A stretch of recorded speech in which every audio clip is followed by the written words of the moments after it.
नमस्कार मित्रांनो, स्वागत आहे तुमचं मराठी कार वर्ल्डमध्ये. भारताच्या मार्केटमध्ये ईव्हीचा जेव्हा कन्सेप्ट लॉन्च झाला होता ना, तेव्हा खूप साऱ्या लोकांची अशी पण एक प्रतिक्रिया होती की छोट्या कॉम्पॅक्ट कार बनू शकत नाहीत का, कारण आपल्याकडे कॉम्पॅक्ट कार म्हणजे ना फक्त नॅनोच होती. पण आता ते जे मिथ आहे ना, ते तोडलेलं आहे एमजीनी. आणि एमजीनी प्रॉपर सर्वे करून जी कार काढलेली आहे ती आहे हा छोटा पॅकेट. धमाका किती चांगला राहणार आहे हाच आपल्याला व्हिडिओमध्ये बघायचा आहे. व्हिडिओ शेवटपर्यंत नक्की बघा, कारण पहिल्यांदा मी सुद्धा अशी कार बघतोय जी एवढी कॉम्पॅक्ट असून इमॅजिनेशनच्या बाहेरचे फीचर्स सगळ्या प्रॉपर सटल वेनी तयार केलेली कार आणि स्पेसिफिक यूजसाठी तयार केलेली कार अशी आपण आज बघणार आहे. चला स्टार्ट करूया व्हिडिओ. ईव्ही म्हटलं की दोन गोष्टी येतात, पैसे आणि किती रेंज आहे. तर रेंज किती दिली कंपनीने रेंज दिली आहे 220 किलोमीटरची. एआय रेंज आहे. आता 220 म्हणजे देतच नाही, आपल्याला माहिती असतं. हो बरोबर आहे, नाही देत. तुमचे पहिले कन्सर्न हेच असतील, हा 220 म्हटलं म्हणजे 220 देणार नाही, बरोबर आहे. पण 160 170 जरी दिली, बरं 150 जरी दिली ना, तरी तुम्हाला जस्टिफाय होतंच की जाऊन येऊन. जेवढा खर्च तुम्ही PMTसाठी किंवा मेट्रोला देताय, जेवढा खर्च तुम्ही 6 सीटरसाठी देताय, त्या खर्चात हे येतंच की. अबोव ऑल ही कॉम्पॅक्ट आहे, बरोबर आहे. ह्या सगळ्या गोष्टी उपर तुमचे जे रिक्वायरमेंटसाठी लागणारे फीचर्स आहेत ना, ते पण या कारमध्ये आहे. चला बोलूया फ्रंट एंडपासनं. ठीक आहे, हे आहे MGचा लोगो आणि इथेच तुम्हाला चार्जिंग दिलेलं आहे. हे बघा, ही जी बॅटरी आहे ना, ह्या बॅटरीबद्दल आपण पुढे बोलतच राहू. ठीक आहे, इथे कनेक्टिंग लॅम्प दिलेला आहे. हे असे फीचर्स ना ॲक्च्युली मिळत नाही ह्या लेवलच्या कारमध्ये.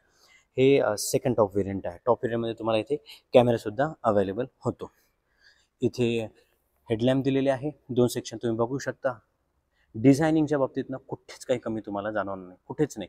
छोट्या मोठ्या गोष्टीचा विचार केलेला आहे. प्राईस कमी आहे म्हणून काही कमी दिलं आहे असं तर नक्कीच नाही. खाली फॉग लॅम्प तुम्ही बघू शकता. ग्रिल हे बघ, रेडिएटर ग्रिल तुम्हाला बघता येईल, ब्लॅक कलरचीच दिलेली आहे. आणि इथेच तुम्हाला क्रोमसुद्धा दिलेला आहे अंडरनीथ या DRLच्या. आणि हे आहे डिझाईन. बरं आहे, फक्त एवढंच नाही आहे. ह्या रेंजमध्ये जी कार येते, ज्या रेंजबद्दल आपण कम्पेअर करतो, म्हणजे आपलं कंपॅरिझन पैशापासून चालू होतं, 5 ते 6 लाखापासून ते 9 ते 10 लाखापर्यंत.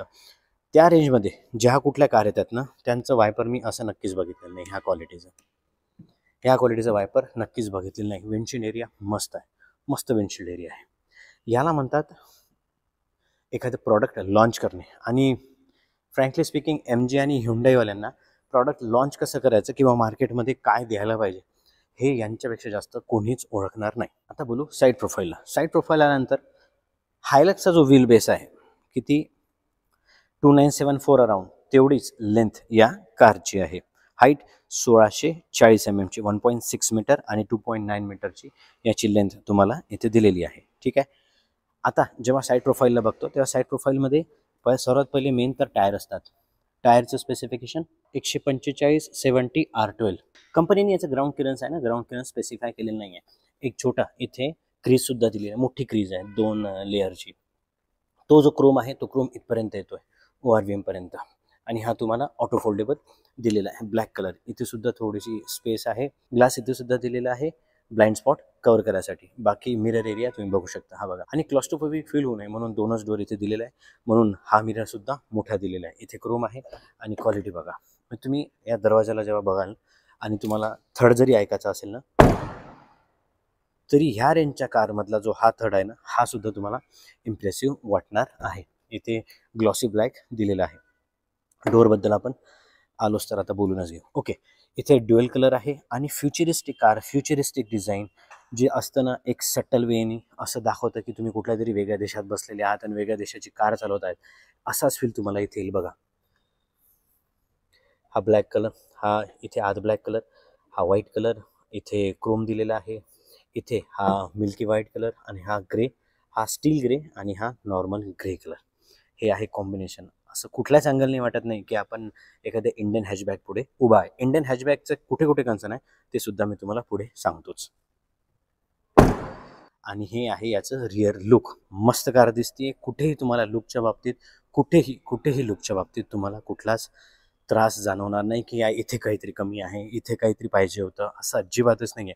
हे परफेक्ट वेल डिझाईन स्ट्रक्चर्ड वेनी डिझाईन केलेली रिअर तुम्हाला दिसतं. इथे हाय माउंट स्टॉप लॅम्प, इथे डिफॉगर दिलेला आहे, वायपर मिळत नाही कारण आपण हे सेकंड टॉप व्हेरियंट बघतोय.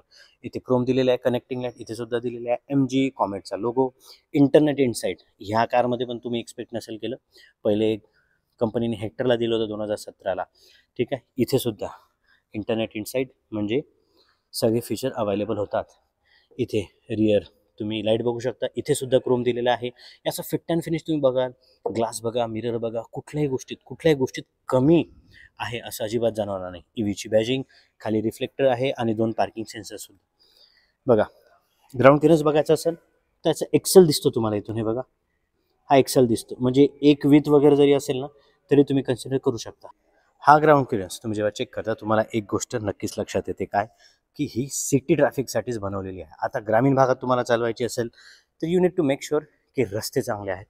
खाली गड्डा जरी असेल आणि तो गड्डा 100 mm पेक्षा सुद्धा जास्त असेल ना तर एक्सेल लागायची दाट शक्यता आहे. आता हे प्रॅक्टिकल आस्पेक्ट आहे, हे मी तुम्हाला सांगतोय. ओके, आता बोलू ड्रायव्हर सीटला. तत्पूर्वी तुम्हाला मी की दाखवतो, कारण डोअर तर सारखंच आहे, इथे कुठले चेंज नाही आहे. 1 लिटरची बॉटल सहज इथे बसेल. बाकीचं हे 1 टच वगैरे करायची गरज नाही आहे, कारण याचे सगळे कंट्रोल आत आहे, आत गेल्यावर सांगतोच. आणि ही आहे याची की. टॉप व्हेरियंट बघितलं त्याची की वेगळी आहे. हे सेकंड टॉप व्हेरियंटबद्दल बोलतोय आपण, म्हणून याची की अशी आहे बघा, लॉक अनलॉक. आणि हे बूटसुद्धा ओपन करता येते. तुम्हाला बूट ओपन नाही करून दाखवली, आधी बूट ओपन करू.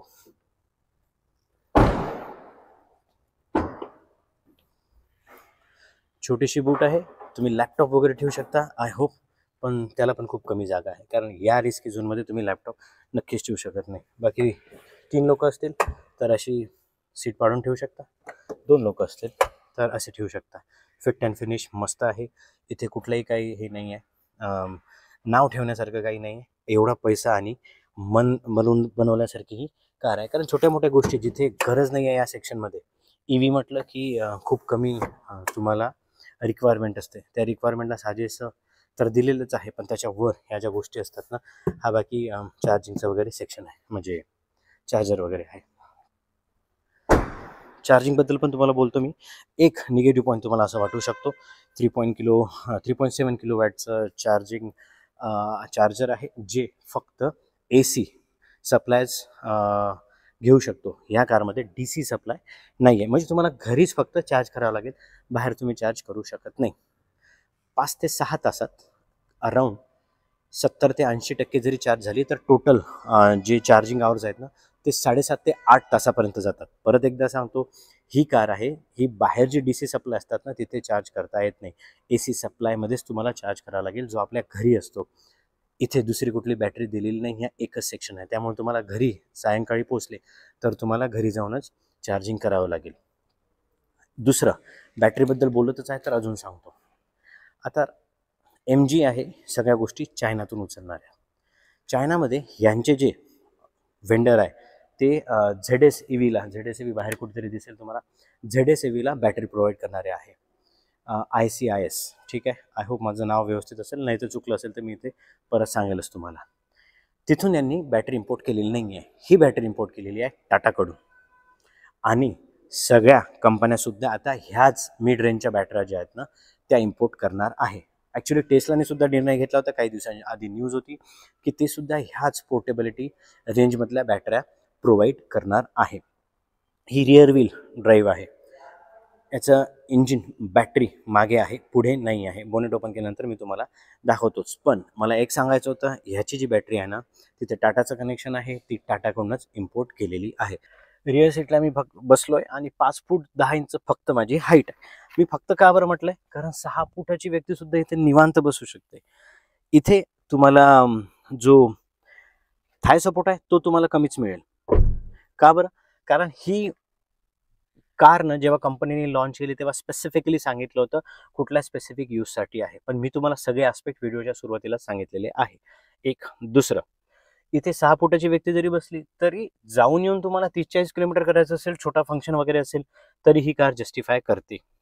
एक. दुसरं, इथे 2च विंडो आहे याचा सेन्सच बनत नाही ही कार कॅन्सल करायसाठी, कारण असं कुठलीही गोष्ट नाही आहे की तुम्हाला ही कार कॅन्सल करायची असेल तर बाकीचे 1-2 फॅक्टर आहेत जे मे बी तुम्हाला आतापर्यंत लक्षात आले असतील, पण आतापर्यंत व्हिडिओ इथपर्यंत आलाय, मला कुठलाच फॅक्टर कार कॅन्सल करायसाठीचा दिसलेला नाहीये. चांगली गोष्ट म्हणजे मिरर एरिया चांगला आहे, त्यामुळे क्लॉस्ट्रोफोबिक फील होत नाही. इथे तुम्हाला ग्रॅब हँडल दिलेला आहे आणि इथे 3 पॉईंट सीट बेल्ट दिलेला आहे ॲज अ सेफ्टी म्हणून. आणि फॅब्रिकची क्वालिटी उत्तम क्वालिटी आहे, उत्तम क्वालिटी आहे. जेवढे पैसे MG घेते तेवढंच फीचर, कम्फर्ट आणि डिझाईन फॅक्टर सोबतच फिनिशिंग तुम्हाला त्याच तंतोतंत आणि त्यापेक्षा जास्त किमतीचंच देतं, हे मी बघितलेलं आहे.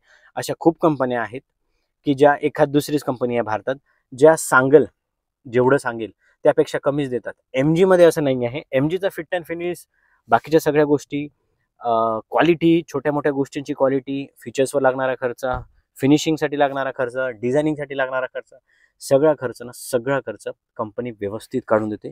तुमच्या प्रत्येक पैशाचं चीज अशा गाड्या घेतल्यानंतर नक्कीच होतं. चला आता ड्रायव्हर सीटला बसू. आता बोलू कार कशी स्टार्ट करायची. टॉप एंड व्हेरियंटमध्ये तुम्हाला की येतच नाही, कीलेस आहे सगळं, त्यामुळे तुम्ही आत बसल्यानंतर स्टार्ट होते. पण हे सेकंड टॉप व्हेरियंट आहे, त्यामुळे तुम्हाला इथे की लावायची आहे आणि कार स्टार्ट झाली. लुक अँड फील जबरदस्त आहे. बेज कलरचा स्टेअरिंग व्हील दिलेला आहे. आता हे जे आहेत ना, हे बटन कंट्रोल तुम्ही बघितले असेल, तुम्ही जुनं बघितलं असेल ना ॲपलचे आयपॉड तर आयपॉडचे हे बटन आहे. आणि कंपनीने सांगितलं सुद्धा आहे बरं लॉन्च झाल्यानंतर की आम्ही काही गोष्टी इन्स्पायर केलेल्या आहे आणि ते इन्स्पिरेशन मस्त दिसते कारमध्ये. बाकी इथे तुम्हाला MGचे function available after vehicle startup, हे बाकीचे फंक्शन दिलेले आहेत. म्युझिक कमी जास्त करायचे आणि इथून बाकीच्या गोष्टी तुम्ही मॅनेज करू शकता. हे बघा, ट्रिप किती झालीत दाखवतो. Trip, meter speed, light, power किती आहेत, किलोवॉट किती आहे, रिजनरेशन फॅक्टर सुद्धा इथे तो सुद्धा तुम्हाला दिसून पडतो. रेंज तुम्ही कुठे आहेत इथे रेंज बघू शकता किती आहेत, त्याच्यावरच तुम्हाला किलोमीटरचे सुद्धा दिलेले आहे. हा अराउंड 5 to 6 इंचचा टचस्क्रीन सिस्टीम असेल, मला एक्झॅक्टली माहित नाही आहे, स्क्रीनवर मी टाकून देईल. बघा टचस्क्रीन सिस्टीम बघा मस्त आहे. इन्स्ट्रुमेंट क्लस्टर आणि बाकीच्या सगळ्या गोष्टी सटीक दिलेल्या आहे. असं खरंच वाटतं की तुम्ही एका चांगल्या EV मध्ये बसलेले आहेत आणि त्याची क्वालिटी सुद्धा तुम्हाला दिसून येते. ॲपल कारप्ले, अँड्रॉइड ऑटो ह्या सगळ्या गोष्टी दिलेल्याच आहे. बाकी फीचर बघू. हे बघा, सेटिंग्समध्ये गेल्यानंतर media, AC, vehicle setting, device management, सगळ्या आयकॉल, जिओ सावन या सगळ्या गोष्टी इथे दिलेल्या आहे. EV ऑनलाईन फंक्शनॅलिटी ती सुद्धा तुम्हाला देईल, पण आपलं काम आहे सेटिंगमध्ये जाऊन चेक करणं काय काय दिलेलं आहे. General, Bluetooth, sound, wallpaper, USB storage, wifi, MG voice, user manual, system, about MG, सगळ्या गोष्टी इथे दिलेल्या आहे. ज्या कामाच्या गोष्टी आहेत ना त्या नक्कीच आहे. खाली तुम्ही थोडं बघितलं, AC व्हेंट दिलेले आहे. इथे नॉर्मल त्याचे कंट्रोल दिलेले आहे. आता काही गोष्टी शोधण्यासारख्या या कारमध्ये आहेत. का बरं? कारण याची जागा चेंज केलेली आहे, जी आपली ऑथेंटिक जागा असते. जशी इथे कुठलेच बटन नाही आहे. का बरं? कारण इथे डॅशबोर्डसाठी जागाच नाही आहे. डॅशबोर्डची जागा गरज नाही आहे. रिअर व्हील ड्राईव्ह आहे, मागे बॅटरी ठेवलेली आहे, पुढे जागाच नव्हती काही बोनेट ओपन केल्यानंतर मी तुम्हाला दाखवणारच आहे. छोटे मोठे वायरिंग केबल असेल ते फक्त तिथं प्लेस केलेले आहे. डॅशबोर्ड नसल्यागतच आहे, थोडंसं डॅशबोर्ड आहे जे फक्त एक चांगला गुड फील यायसाठी दिलेला आहे. इथे तुम्हाला AC व्हेंट दिलेला आहे.